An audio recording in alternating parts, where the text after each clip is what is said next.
symposium by RMI on grid modernization. So I really commend you to come back here from lunch, networking, and also want to sit through a 30-minute presentation on regulatory analysis. So thank you for being here.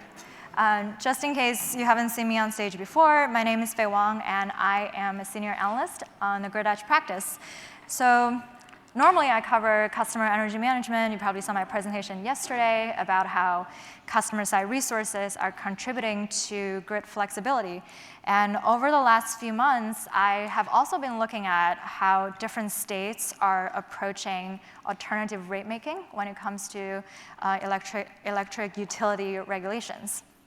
So I will actually start where I left off yesterday. I believe that was the graph I used on my last slide, just in case the message hasn't stuck with you yet. The electric grid is changing. It's becoming more bidirectional, and there are more resources on the customer side. And utilities have access to more technologies that are probably more cost-effective, but not necessarily earning them a rate of return at this stage. So as more resources come online and utilities are managing these changes, there is a trend for regulatory changes. So that's what we'll be looking at today. We'll look at who are the stakeholders involved in these processes. We'll look at what kind of drivers are behind these developments. We'll also look at particular types of regulatory options states have taken on, and also what kind of state and statuses these different states are at the moment. So let's get started. In terms of what drivers and what stakeholders are involved in this process, and I just want to also clarify, today's topic, particularly, I've been looking at state utility commissions. So the utilities they regulate are investor-owned utilities that provide distribution services, whereas more public utilities or co-ops, they're regulated at a more local level. So that's not part of this discussion today. But there are some larger trends that will also impact the other types of utilities as well. So when I talk about legislative, these are state houses, senates that are submitting bills that are turning into acts to either mandate regulatory changes or pushing commissions to do more exploratory activities. So I'll give you two examples. One is state of Oregon. The legislature passed a bill and directing the utility commission to investigate the technologies, policies, and any type of changes that are impacting utility regulatory structure. So the order is very broad. So in the end, after the order came out, the commission conducted stakeholder engagement processes and produced a report on the current state of the regulatory structure in the state. Another example is New Hampshire. Similarly, the language is also very broad. It just said, commission, please open a docket on grid modernization. So in the end, they also produced a report. The process is still ongoing in terms of stakeholder engagement. But in general, these legislation can be very general. It really, the action is in the hands of the regulatory agencies. These are commissions. You probably have heard of a lot of acronyms, things like Public Utilities Commission, the PUCs, Department of Public Service, or Department of Public Utilities in Massachusetts, DPU. So all these are commissions that are regulating these utilities. And another important part of this whole process is also administrative policy, especially if you notice over the last 6 months or so, there are a lot of more decarbonization initiatives. There have always been a lot of energy efficiency targets. So these targets and goals coming from government are also, they may or may not come with incentives, but they usually set the tone and where the state is heading. And the last part, of course, the utility is a very important part of this whole process. Every year or every few years, depending on the utility, they will need to file a rate case. And in this rate case, they can choose to include some of the performance-based metrics and how they adjust revenues. So it really impact their revenue and cost recovery. And one example I want to mention is Minnesota. So Xcel Energy filed a rate case in 2015. It was eventually approved in 2017. And the commission realized that there is a need to really expand the scope and really understand what specific performance metrics should be included going forward. So now there is, stemming from that rate case, from that utility rate case, now there is a separate proceeding docket open exploring specific performance metrics. And I also want to point out they're not on this graph right here, but in the process, there are a lot of other stakeholders involved, such as consumer advocates. A lot of the technology vendors tend to be involved in these processes, pushing the regulatory structure updates forward. So before we dive into what is different, why is PBR different? What is it? Let's look at what the structure is right now. I think a lot of people in this audience probably work at utilities. Maybe you have worked on rate cases. So I just want to preface by saying this is a very simplified version to showcase what kind of the framework is traditionally. So you probably heard the phrase cost of service. So this is what we're seeing on screen right now is one part of the equation. So the revenue under cost of service is essentially based on cost assumptions and how much energy sales there are. And in the end, utilities will assume a level of cost that's required for them to provide services to customers. So these, in the end, when that number is calculated, then they will be able to distribute this cost to different classes of customers to determine a per unit cost. And that cost, because of that cost gets fixed traditionally, so that actually encourages utilities to sell more electricity, to increase the sales, to actually hit that target to recover the cost. So on the other side of the equation, one part, the phrase you probably heard a lot is the rate base. So that essentially covers investments in long-lived assets. So think about the poles and wires, your on-premise computing solutions, and they are adjusted for depreciation, working capital, deferred taxes, et cetera. And so that really when you think about that part, it really focuses on the hardware, the capital-intensive investments, and once that's determined and that's part of the rate base, they are able to earn a rate of return on the capital that helps make these investments happen. And the commission actually determined the rate of return for different types of capital. It can be equity, it can be debt, it can be common, preferred equity, or long-term and short-term debt. So there is a different rate of return associated with it. And the last piece of puzzle in this whole equation is operating expenses. So theoretically, the commissions should be approving expenses that are prudent and necessary. So that covers labor, fuel purchases, sometimes consultants' fees or legal fees, et cetera. And these costs can be both recurring and also occasional. So that completes this simplified version of what the rate-making structure is right now. So looking at what each of this component in general covers, and think about how the electric grid is changing, how the resources and customer role is changing. So you can see this poses three large problems.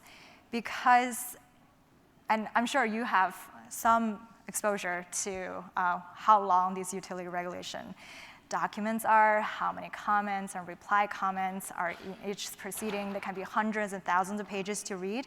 It's a long process to get something approved. And every time something new needs to be added to the rate base, it needs to go through this regulatory scrutiny that obviously, if you know what's going to bring you a rate of return, you're probably more likely to stick with it, and instead of trying to think of something else. And also, this calculation strictly focuses on how much utilities are inputting into their investment. So however much they cost is going to be their revenue. So there isn't an incentive to actually control costs, even though maybe some of the newer solutions are more cost effective, they cannot be part of the rate base. They can only be cost recovered one-to-one. The last challenge it poses is also the energy sales link. So like I said before, when a per unit energy price is determined, utilities are more encouraged to sell more electricity. Although this is not actually about 15 or more states in the United States have already delinked this relationship, but it still exists in places. And so once that per unit price is determined, you are encouraged to sell more electricity. And that is not great for technologies or changes that are actually decreasing electricity sales. So from these challenges, there are a lot of more approaches to say, let's change this approach that's updated so it actually matches what we're seeing in electric grid right now. And that brings us to the performance-based regulation, also performance-based rate making. I'll just call it PBR for the rest of the presentation because it's a tongue twister. So PBR, instead of focusing on input, like the cost of service model, it focuses on how utilities are performing. And the left side of these icons present more on what utilities' traditional roles are. So it needs to be safe, it needs to be reliable, delivers the commodity, and also traditionally uses capital investment to ensure that service delivery. This is not to show the left side is not important or is on its way out. Actually, it's definitely staying. This industry is going to continue to be very capital intensive, and utilities still need to deliver that service. But at the same time, the icons and the factors on the right side need to also be integrated into the system. So there's more, there have always been more efficiency goals, and you see more sustainability goals as well. And because of distributed resources, the bidirectional grid requires a different type of regulatory framework. And we talked a lot yesterday about customer centricity, how customers are the source of future for utilities. So this is really a framework changing, definitely not saying the left side is not important. So let's look at what the states are doing right now.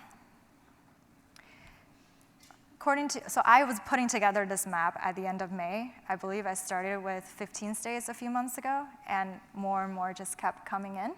And especially at the end of May, quite a few state legislative sessions were coming to an end, so there were additional laws passed regarding containing PBR components.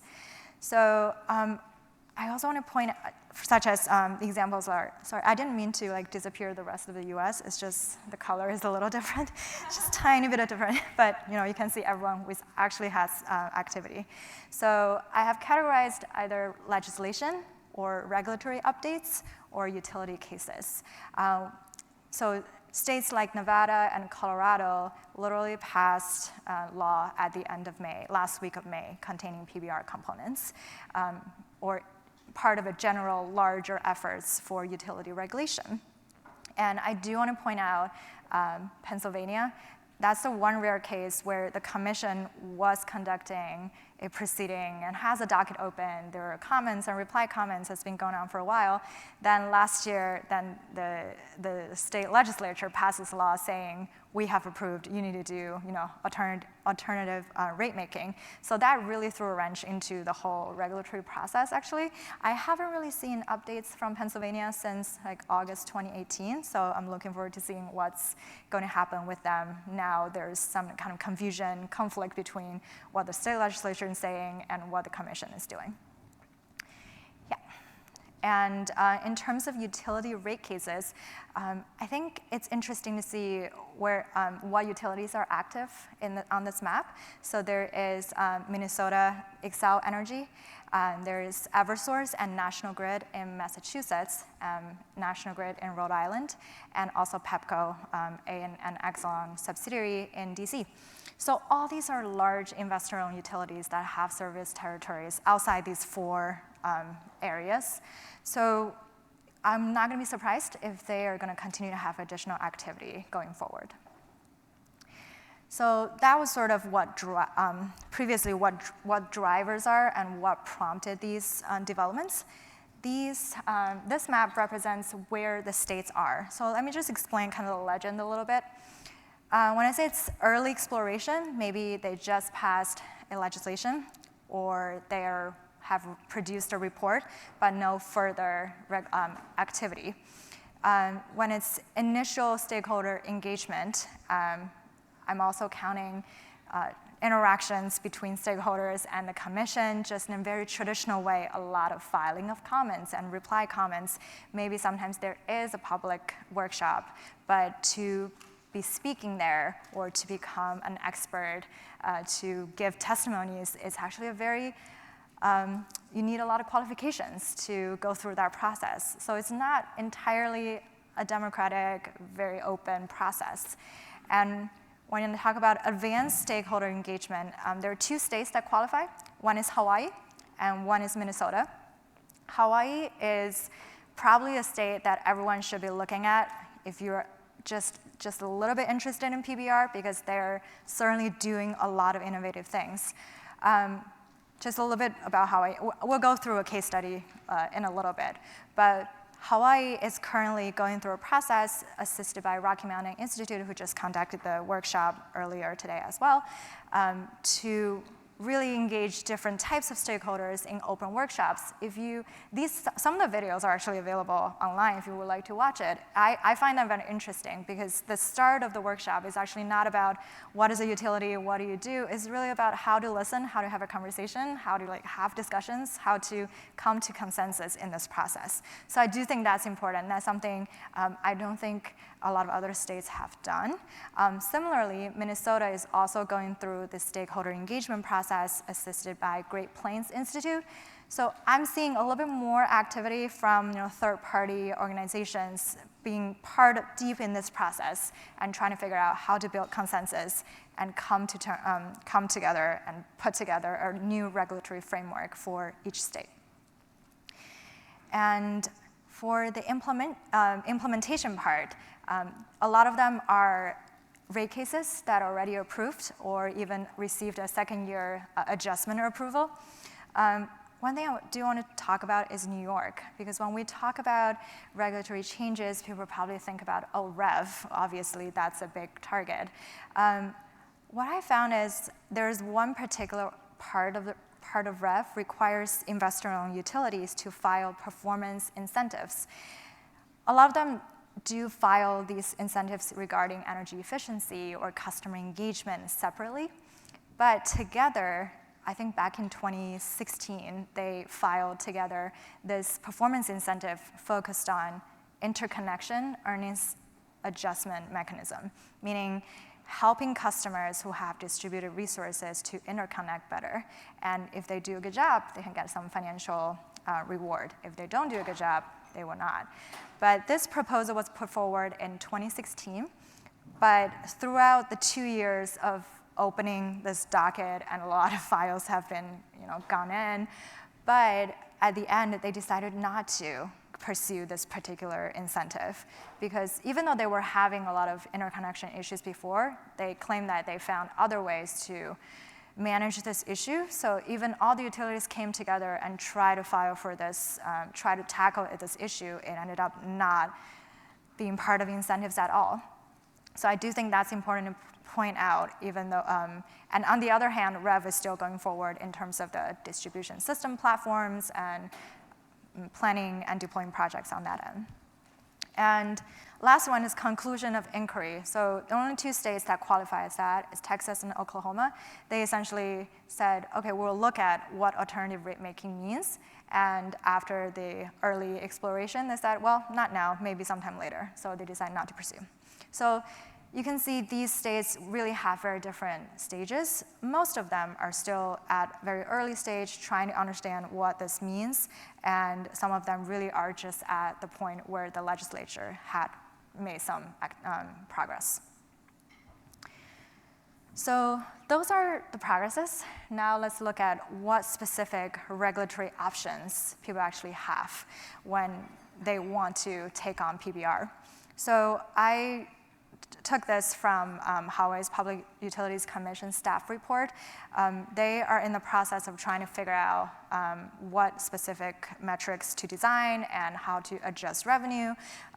They're really in the depth of it. There are 2 phases of their proceeding, and the phase 2 is starting this month. So I have a few examples for each of these 3 categories. The first one, revenue adjustment. You probably have heard of multi-year rate plan or revenue decoupling. These all count as revenue adjustment.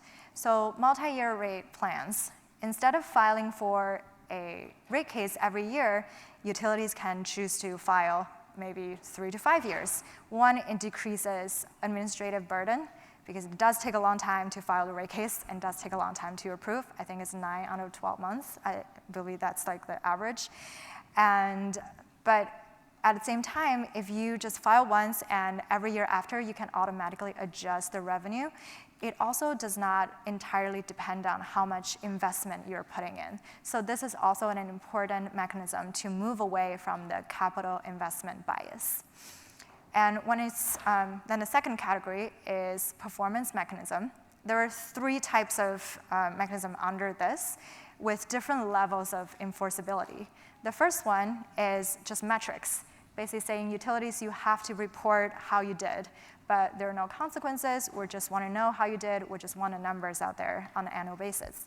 The second one is scorecards, meaning you will be assessed on your performance, but maybe compared to your past self or compared to other utilities. But still, there are no financial consequences to it. The third one, which I think is very important, is the incentives part. How much are you relating utilities' performance to actual financial rewards and penalty? Once you establish that link, then the performance mechanisms have teeth. Otherwise, it's more for study and observation purposes. And anything that does not fall under the previous 2 categories, I put it in the other. So the examples can be, for example, Illinois, they're working on leveling the playing field between on-premise computing solutions and cloud-based solutions to have the same regulatory accounting treatment. So again, that is still trying to address the CapEx bias that currently exists in regulatory structure for utilities. The other example would be, I just mentioned the REV distribution system platform. So that's trying to figure out a new revenue stream for utilities. Maybe they can provide services and become a platform service revenue stream. And so these other options a lot of times require more comprehensive and more efforts to really try to figure out a new system. Whereas the revenue adjustment and performance mechanism, if you look at a lot of states, they actually have some of that components in their current system already. It's just not as big as it can be. So I mentioned Hawaii quite a few times already, so let's just dive into that a little bit more. So you probably have seen a lot of editorial coverage about how last April, Hawaii wrote into law that the utility needs to figure out a PBR plan. So I want to get the language clear. I usually don't bring notes, but I'm going to read this from this tiny piece of paper because I do think it's important to showcase what the commission means when they want to take on PBR. So the Public Utilities Commission shall establish performance incentives and penalty mechanisms that directly tie an electric utility revenue to that utility's achievement on performance metrics and break the direct link between allowed revenue and investment levels. So this piece of legislation got a lot of coverage, but what didn't get a lot of coverage is the fact that the commission actually initiated a docket on PBR just a few days before the passage of that act. And if you look at what Hawaii has right now, the PBR components are there already. First of all, they already have a 3-year multi-year rate plans for all of their utilities. And what they have in terms of financial incentives, one is reliability. what's the, if you don't know, the SAIDI and SAFI, System Average Interruption Duration Index and System Average Interruption Frequency Index. So traditional utility metrics, reliability of services. And the second one is customer service. So it really focuses on call center. So that also shows kind of a more dated, traditional way when utilities think about customer service. I believe that particular metric is how fast the calls get picked up once they get into the queue. And the last one, demand response and renewable energy procurement, also not uncommon. So they're there, but I looked at the particular rate case. I think together this affects about plus or minus $5 million for HECO, which is not big, to be honest, if you know how big the operating revenue for HECO is. So it does not impact the financial that much, but the components are there. So when the commission started this new docket on PBR, it's really to expand what they already have and also assess what the current structure is like and what can be fixed. So phase one, like I mentioned, Ratemaking Institute helped organize and facilitate quite a few workshops to really identify the goals, the outcomes, and what the regulatory framework is like today. And phase two, actually they just published the conclusion of phase one a few weeks ago, a few weeks ago. And so the focus for phase two for the next few months, starting in June, will be one, they're going to expand the multi-year rate plan from 3 years to 5 years, and they're going to focus on really putting out and designing 3 to 6 performance incentives.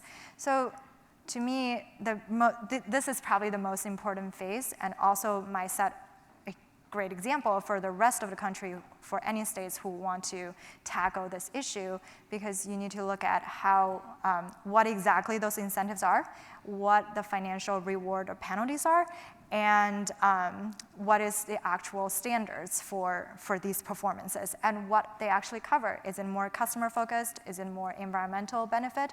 Is it more social benefit? So we'll see. And I want to also mention Massachusetts, because they are one of the, obviously a large, in Massachusetts, both Eversource and National Grid have submitted performance-based PBR included rate cases. Eversource's one has been approved. It was approved in 2017 and included both revenue adjustment, I show on the left side, and performance mechanisms on the right side. I do want to say the performance mechanisms, for now, they're just for reporting purposes, meaning the customer engagement and satisfaction. Eversource actually worked with JD Power to come up with a baseline and a target. Peak demand reduction, I think it's 7% of reduction by 2020. And greenhouse gas emissions is 10% lower than 2016 level. Any greenhouse gas emissions tied to the utilities operations, 10% lower than 2016 level by 2022. These are great goals, but they cannot really be enforced just because it doesn't really have a financial component to it. So it will be interesting to see National Grid, how their rate case turns out, because they just submitted last year in December, so it will be a little bit more time before it gets approved or adjusted. And I also want to mention National Grid also submitted a rate case in Rhode Island. And originally, they proposed 7 performance incentives.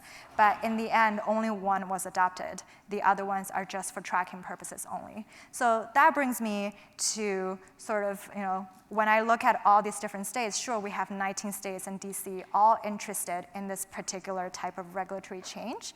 But there are not that many concrete performance incentives yet. And but there are a lot more states interested. Last year, this time, is only 13 states and DC. So we did see almost a 50% increase just in over a year. And I want to leave you with this map. Also, looks like the rest of the US has disappeared. But so these are the states and territories that have either committed to 100% renewables or carbon-free, net zero emissions, however you want to call it, these sustainability and environmental goals. They either sign them into law or they're still debating it. So these are the 11 territories. But pretty much every single one of them has had PBR activity in the last 5 years. I guess California is not included in my map, but California is doing a lot of other things like integrated distribution planning.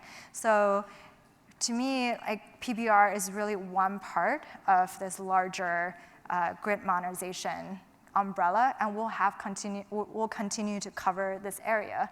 But the other types of proceedings you think about can be distribution planning, electrification of transportation, and advanced rates design for customers. All these all fall under grid modernization, and PBR is part of that movement. And and thank you for your time today, and feel free to grab me for additional questions. Thank you.